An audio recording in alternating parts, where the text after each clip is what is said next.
shall be carried out by the onboard autonomous landing sequencer or ALS, which is a series of instructions preloaded to the lander module.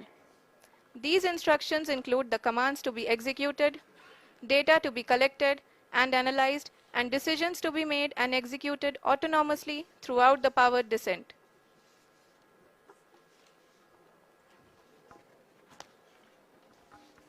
जी हाँ, अब हम power descent के बहुत ही करीब आ चुके हैं। हम आपको बताते चलें कि पावर डिसेंट को कुल 4 चरणों में बांटा गया है। सबसे पहले आता है रफ ब्रेकिंग फेज, जिसमें लैंडर की ऊंचाई को चंद्रमा की सतह से 30 किलोमीटर से घटाकर 7.4 किलोमीटर कर दिया जाएगा। इस पूरी प्रक्रिया को पूरा करने में लगभग 11.5 मिनट लगेगा और इसका समानांतर वेग 1680 मीटर प्रति सेकंड से घटाकर 358 मीटर प्रति सेकंड हो जाएगा। We have continuous flow of lander telemetry data from ISRO's Deep Space Network IDSN-32 located in Belalu, Bengaluru. The data is being acquired real-time by station and is flown to the Mission Operation Complex through our communication links. In addition to it, we also have support from ESA and JPL DSN stations. There will be no ground intervention once the ALS takes charge. The preparation for today's event had started 48 hours before, wherein various pre-selections and uplinking of parameters for the autonomous landing sequence were carried out. The whole descent is divided into 4 phases: the rough braking phase, the attitude hold phase, fine braking phase, and the local navigation phase or the terminal descent phase.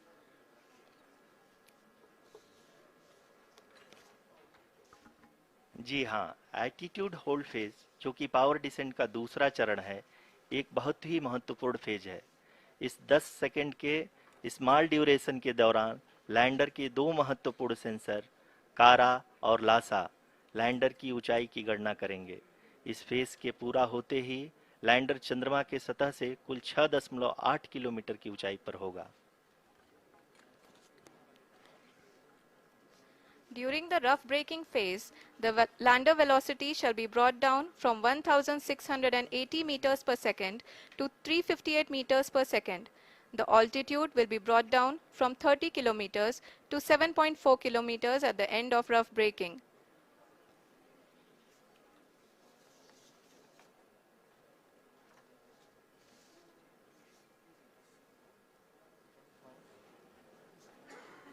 Currently, के ऊंचाई पे पहुंचने के बाद lander again लगभग 20 से 22 second के लिए हॉवरिंग करेगा। We are above the landing site. The horizontal as well as the vertical velocity is now being constantly reduced, and the lander module has begun its descent towards the landing site.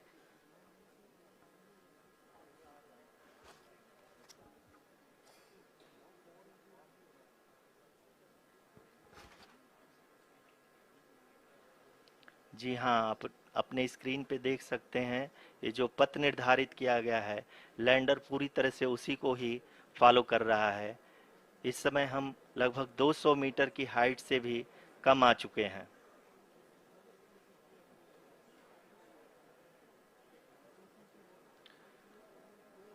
अब हम ये देख सकते हैं कि हम लगभग 150 metre की ऊंचाई पे हैं चंद्रमा के सतह से।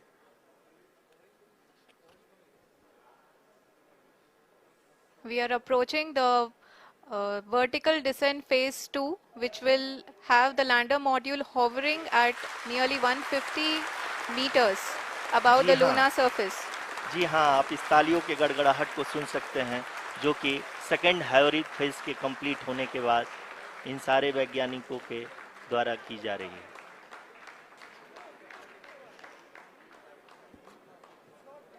जी हाँ, आप अगर फिर से ध्यान से देखें तो एल्टीट्यूड पुनः कम होता जा रहा है। अभी हम लोग लगभग 135 मीटर की ऊंचाई पे हैं। The sensors that are updating at this point are providing confirmation of the safety of the landing site. As expected, the retargeting is going on, and this is a very good signature for the lander. अभी आप ये देख सकते हैं कि lander की ऊंचाई लगभग 65 मीटर के आसपास बची हुई है।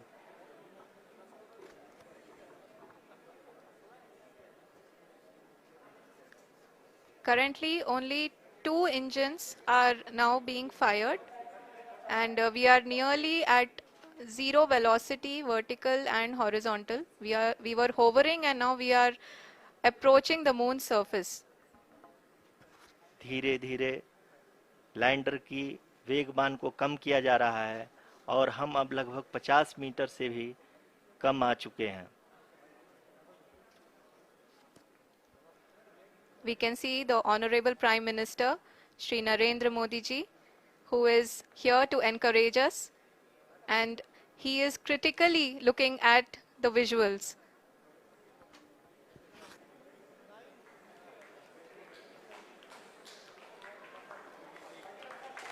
जी हाँ, आप अपने स्क्रीन पे देख सकते हैं कि हम lander module People are applauding. Let lander us all module wait to hear from the Secretary Department of Space and Chairman ISRO, Shri S. Somnath.